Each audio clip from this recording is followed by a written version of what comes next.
आता माझी सहकारी नीलम सुद्धा माझ्या समवेत दुसऱ्या स्टुडिओमध्ये आहे। राज्यातलं तुम्हाला ती अपडेट सातत्याने देते।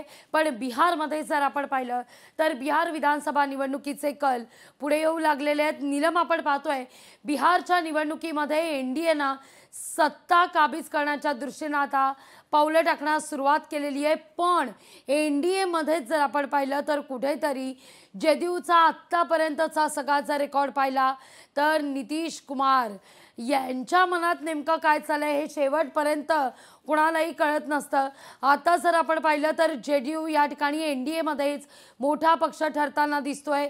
भाजप आणि एनडीए मध्येच म्हणजेच एनडीए मध्येच भाजप आणि जेडीयू मध्ये काटेकी टक्कर 70 आणि 71 अशी खरी तर परिस्थिती या ठिकाणी पाहायला मिळते। आणि विशेष म्हणजे आजचा दिवस सुद्धा बिहारच्या निवडणुकीच्या निकालाचा फार महत्त्वाचा आहे। आज 14 नोव्हेंबर आहे, आज बालदिन आहे, आज पंडित जवाहरलाल नेहरू यांचा वाढदिवस सुद्धा आहे। त्यामुळे त्या दृष्टिकोनातून देखील आजचा हा निवडणुकीचा निकाल लोकशाहीच्या माध्यमातून देखील हा निकाल तितकाच महत्त्वाचा। आणि या सगळ्या घटनांच्या पार्श्वभूमीवर काँग्रेसच्या अस्तित्वाविषयी सुद्धा नीलम चर्चा होऊ लागलेली आहे। नीलम, नक्कीच आपण जर पाहिलं तर या ठिकाणी चढ उतार आपण पाहतोच आहे। कधी जेडीयू 1 क्रमांकावर आहे तर भाजप दुसऱ्या स्थानी आहे, मात्र तिसऱ्या स्थानी आरजेडी हा कायम असलेला पाहायला मिळतोय। बिहारचे उपमुख्यमंत्री विजय सिन्हा हे पिछाडीवर आहे। आपण जसं वारंवार हा मुद्दा उपस्थित करतोय, लाडकी बहीण योजना हा जे काही महिलांचा रोजगार आहे त्या संदर्भातील मुद्दे उपस्थित करून प्रचार केला गेला, घोषणांचा पाऊस हा पाडला गेला आणि त्यानंतर आता कुठेतरी ही चक्र आता फिरताना पाहायला मिळतात। आता हा निकाल कुठेतरी हा फिरताना किंवा या ठिकाणी जे कल आहे ते आता या ठिकाणी उलटताना पाहायला मिळतात। एनडीए को साथ देने वाले में से हैं और खास करके नीतीश कुमार का नेतृत्व को हम शुरू से ही कहा है कि उनके नेतृत्व में ही मुख्यमंत्री बने लोग सरकार चले, अच्छा है। पण काही प्रतिक्रिया सुद्धा घेतोय, या सगळ्या मुद्द्यावर प्रतिक्रिया येण्यास सुरुवात झालेली आहे। तर काही वेळापूर्वी आपण पाहिलं तर पक्वान बनवण्यास सुरुवात झालेली आहे। एनडीए मध्ये सध्या आनंदाचं वातावरण आहे, कारण एनडीए पुन्हा एकदा सत्ता काबीज करण्याच्या दृष्टीने पावलं उचलताना दिसते। आता मात्र नीलम, एक मुद्दा यातून एक असा उपस्थित होतोय जो अर्थातच चर्चेचा विषय असेल। जर जेडीयू आणि भाजप या ठिकाणी जर आपण पाहिलं तर भाजप आणि जेडीयू मध्ये सातत्याने जर आपण पाहतोय तर काटेकी टक्कर आहे। समजा या ठिकाणी भाजप जर मोठा पक्ष ठरला एनडीए मध्ये तर मुख्यमंत्री पदावर कोण बसणार, उपमुख्यमंत्री कोण असणार याविषयी मात्र चर्चा होऊ लागलेली आहे। 19 वर्षांचा तो काळ नितीश कुमार यांच्याकरता हा काळ थोडका नाही आहे, हा काळ फार मोठा आहे। या 19 वर्षामध्ये बिहारला विकासाच्या पथावर आणलं असं खरं तर वारंवार जेडीयू कडून म्हटलं जात आहे। आणि या सगळ्या मुद्द्यात मात्र कुठेतरी आपण म्हणूया भाजपनं सावध भूमिका घेताना सुद्धा अवघ्या देशानं पाहिलेलं आहे। त्यामुळेच मग नितीश कुमार यांचे जेव्हा तब्येतीच्या संदर्भातले जेव्हा व्हिडिओ व्हायरल होत होते, नितीश कुमार यांच्या वयावर जेव्हा राजदकडून टीका होत होती, तसे व्हिडिओ काही प्रचार सभेत दाखवण्यात आले, व्हायरल केले गेले। त्यावेळी मात्र भाजपनं कुठंतरी सावध भूमिका, मौन बाळगणं हे पसंत केलेलं होतं। आणि अखेर जे व्हायचं तेच झालं। भाजपनं या ठिकाणी पंतप्रधान नरेंद्र मोदी यांच्या चेहऱ्यावर निवडणूक लढवली। पण या सगळ्यामध्ये एक महत्त्वाचा फॅक्टर ठरला, तो म्हणजे भाजपचे बिहारचे प्रभारी असलेले विनोद तावडे, मराठमोळा एक चेहरा विनोद तावडे यांच्या खांद्यावर ही जबाबदारी देण्यात आलेली होती। आणि ही जबाबदारी विनोद तावडे यांनी समर्थपणे सांभाळल्याचा पाहायला मिळतंय। जो करिश्मा विनोद तावडे यांनी मध्य प्रदेशमध्ये करून दाखवलेला होता, जो करिश्मा विधानसभा निवडणुकांदरम्यान मुख्यमंत्री देवेंद्र फडणवीस आणि विनोद तावडे यांनी महाराष्ट्रात करून दाखवला, तोच करिश्मा कुठेतरी बिहारमध्ये होताना दिसतोय। आणि यात जर आपण पाहिलं तर बिहार विधानसभा निवडणुकीमध्ये 5 फॅक्टर हे अत्यंत महत्त्वाचे आहेत। जागे संदर्भात जर कुरघोडी होत असल्या तरी 5 फॅक्टर हे फार महत्त्वाचे होते। एक तर नितीश कुमार यांच्या वयाचा मुद्दा तब्येतीचा मुद्दा, दुसरा मुद्दा मतांच्या मतचोरी आणि घुसखोरीचा मुद्दा, जो अर्थातच प्रचारामध्ये फार चर्चेचा मुद्दा ठरलेला होता। या सगळ्यामध्ये राहुल गांधी यांनी यात्रा सुद्धा काढलेली होती। 17 सप्टेंबर ते 1 ऑक्टोबर या दरम्यान ही मतदार अधिकार यात्रा निघालेली होती, ज्यात तेजस्वी यादव सुद्धा सहभागी झालेले होते। या यात्रेनंतर काँग्रेसला काहीतरी फायदा होईल, विरोधकांना महागठबंधनला काही फायदा होईल असं म्हटलं जात होतं, पण तसं काही दिसलं नाही। तिसरा महत्त्वाचा फॅक्टर म्हणजे अर्थातच बिहारमधल्या मतदारांवर योजनांचा पाऊस पडण्याचा मुद्दा।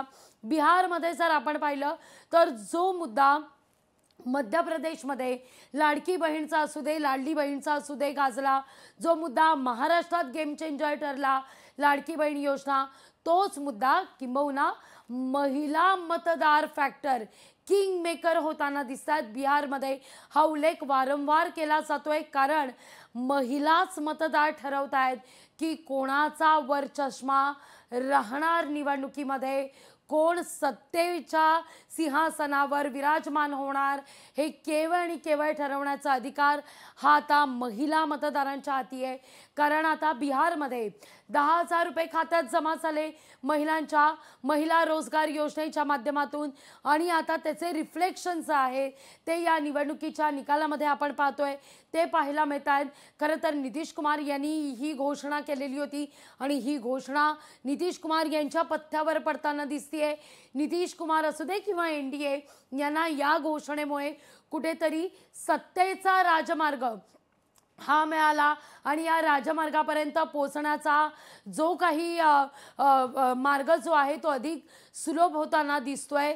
पाचवा आणि सगळ्यात महत्त्वाचा मुद्दा यामध्ये पंतप्रधान नरेंद्र मोदी यांच्या चेहऱ्यावर निवडणूक लढणं। पाचवा मुद्दा हा फार महत्त्वाचा आहे। पंतप्रधान नरेंद्र मोदी यांनी या ठिकाणी अनेक प्रचार सभा घेतलेल्या होत्या आणि त्यांच्या चेहऱ्यावर ही निवडणूक लढलेली होती, पण जनसुराज्य पार्टी प्रशांत किशोर यांची या ठिकाणी करिश्मा करेल असं वाटत आहे, पण तसं काही होताना दिसत नाहीये। अद्यापही या पार्टीकडून कुठलंही खातं उघडण्यात आलेलं नाहीये। पाहूया, आपण प्रतिक्रिया देखील समोर येतात, प्रतिक्रिया सुद्धा पाहूया, त्यानंतर यावर पुन्हा चर्चा करूया। एनडीए की सरकार पूर्ण बहुमत से बनेगी बिहार में, ये पहले से अनुमान था। ये हमारे माननीय मोदी जी, नीतीश जी की देन है, और जो विकास की गंगा बिहार में बह रही है, युवाओं के लिए, महिलाओं के लिए, बुजुर्गों के लिए जो सरकार ने काम किए हैं, उसका परिणाम आज सामने आ रहा है।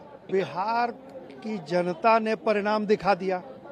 जो कुछ करना है बिहार की जनता को, मतदाताओं को करना है, तो उन लोगों ने अपना बटन दबा के परिणाम दिखा दिया।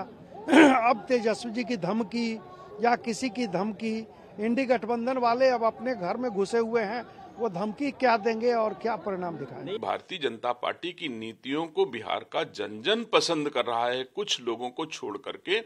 बाकी अधिकतम लोग मोदी जी की नीतियों को, भारतीय जनता पार्टी की नीतियों को पसंद कर रहे थे। लोग विकसित बिहार के लिए, सुरक्षित बिहार के लिए, विकसित देश के लिए, सुरक्षित देश के लिए लोग वोट करना चाहते थे। ये भाव उस समय भी था, और आज जब परिणाम आ रहे हैं तो महसूस हो रहा है कि बिहार की देवतुल्य जनता ने विकसित बिहार के लिए और सुरक्षित बिहार के लिए उन्होंने वोट दिया है। बिहार की जनता ने विकास पे अपना मोहर लगाया है, और जिस सरकार ने लालटेन से निकालकर एलईडी की युग में पहुंचाया, बैलगाड़ी से युग के निकालकर मेट्रो की सवारी के युग में पहुंचाया, चचरी से निकालकर हर गंगा नदी, बिहार के लगभग 14 से ज़्यादा नदियों पर पुल का जाल बिछाया, उस पर बिहार की जनता ने जो पहले चरण और दूसरे चरण में अपना मतदान दिया था, उससे स्पष्ट हो गया था कि बिहार में पुनः एनडीए की सरकार बनने जा रही है, और नरेंद्र मोदी जी और नीतीश कुमार जी के प्रति लोगों का विश्वास वो पूरा स्पष्ट दिख रहा है। निश्चित तौर पर सरकार बनेगा। जैसे जैसे समय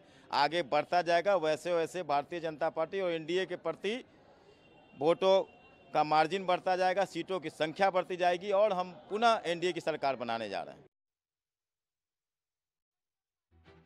एकूणच जितनराम मांझी यांचा जर कालखंड सोडला तर तब्बल 17 वर्ष नितीश कुमार यांनी बिहारवर राज्य केलेले 17 वर्ष नितीश कुमार हे बिहारचे मुख्यमंत्री राहिलेले आहेत. 2014 मध्ये लोकसभा निवडणुकीच्या आधी भाजपशी युती तोडून नितीश कुमार यांनी लोकसभेची निवडणूक स्वतंत्रपणे लढवलेली होती. त्यावेळी मात्र त्यांना पराभवाला सामोरं जावं लागलेलं होतं. त्यानंतर अगदी नितीश कुमार सुद्धा असू द्या कुठेतरी ताक फुंकून पिताना पाहायला मिळत आहेत. याही निवडणुकीमध्ये नितीश कुमार जसा भाजपनं काही 2 पावलं मागे येण्याचा निर्णय घेतला, काही समन्वय साधण्याचा निर्णय घेतला, तसंच काहीशी परिस्थिती नितीश कुमार यांनी देखील त्यांच्याकडून केली असं देखील पाहायला मिळत आहे. लालू प्रसाद यादव यांच्या 15 वर्षांच्या कार्यकाळाविरोधात लढून सत्तेवर येणारं नितीश कुमार हे व्यक्तिमत्व विधानसभा निवडणुकीच्या वेळीच मात्र विशेषत्वानं लक्षात आलं की बिहारचं राजकीय गणित कोण ठरवत असतील तर नितीश कुमार. गेल्या 17 वर्षाचा सगळ्यात ग्राफ जर आपण पाहिला 17 वर्षांचा तर त्यावेळी जदयू हा एक मोठा पक्ष ठरलेला आहे. याकरता आपण थोडंसं मागे जाऊया. साधारणतः 2010चं जर आपण गणित पाहिलं तर 2010 मध्ये बीजेपीला 91 जागा मिळालेल्या होत्या, जदयूला 115 जागा मिळालेल्या होत्या, आरजेडीला 22 जागा मिळालेल्या होत्या. त्यानंतर 2015चं जर गणित पाहिलं तर बीजेपीला 53 जागा मिळालेल्या, जदयूला 71 जागा आणि आरजेडीला 80 जागा मिळालेल्या होत्या. त्यामुळे जदयू प्रत्येक निवडणुकीमध्ये 2010 असू दे 15 असू दे या निवडणुकीमध्ये जदयू हा मोठा पक्ष ठरताना दिसतोय. याही निवडणुकीमध्ये जर आपण पाहिलं तर जदयू आणि भाजपमध्ये जरी एनडीएत दोघे एकत्र असले तरी जदयू आणि भाजपमध्ये काटेकी टक्कर आहे. 70-71 असं गणित, पण आता मात्र 75 आणि 77 असं आता आकडेवारी आघाडी समोर येताना दिसतेय. भाजप आघाडीवर गेलेलं आहे. प्रतिक्रिया आपण पाहूया.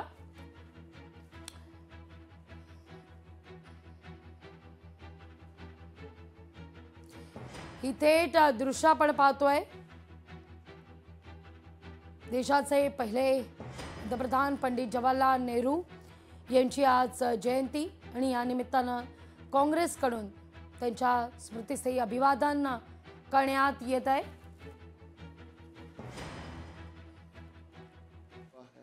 आज जिस ढंग से उत्साह था इस सरकार के प्रति, आखिर होता क्यों नहीं?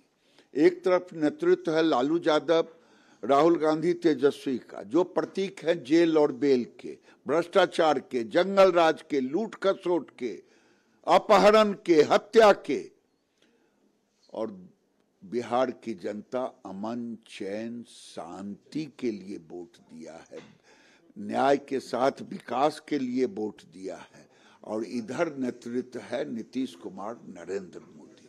भले युवा ने नहीं देखा वो काल, लेकिन उनके बुजुर्गों ने तो देखा है और ये जीत उसी की. तो सर, महिलाओं का हमने देखा है कि किस तरह से महिलाओं ने बढ़ चढ़ के वोटिंग करी है, बिहार में देखने को मिला है.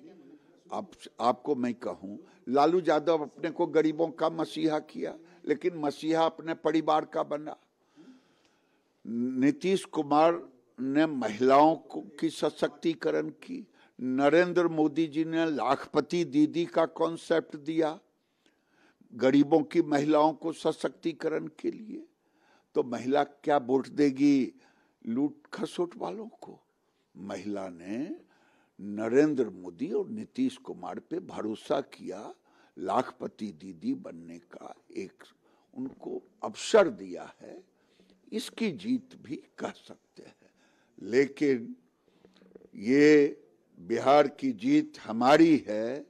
बंगाल वाली दीदी अगली बारी बंगाल की है, क्योंकि वहां भी रोहिंग्या बांग्लादेशी घुसपैठियों को निकालना है, अराजकता की सरकार को हटाना है.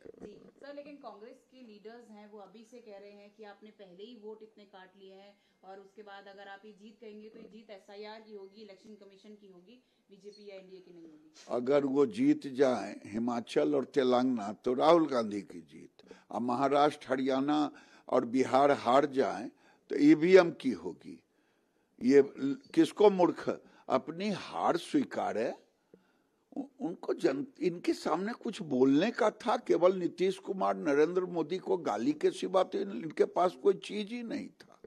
सर, लेकिन आपने बंगाल की बात करी, बंगाल में तो ममता बिहार निवडणुकांसंदर्भात आता कल येण्यास सुरुवात झालेली आहे। भाजपा 79 तर जेडीयू सुद्धा 79, एनडीए मध्येच आपण पाहतोय काटेकी टक्कर। तर राज्यात अर्थातच तिसऱ्या स्थानी आहे। या सगळ्यावर नजर कायम असेल की लोकशाही मराठी ऐका, पहा, जागरूक रहा।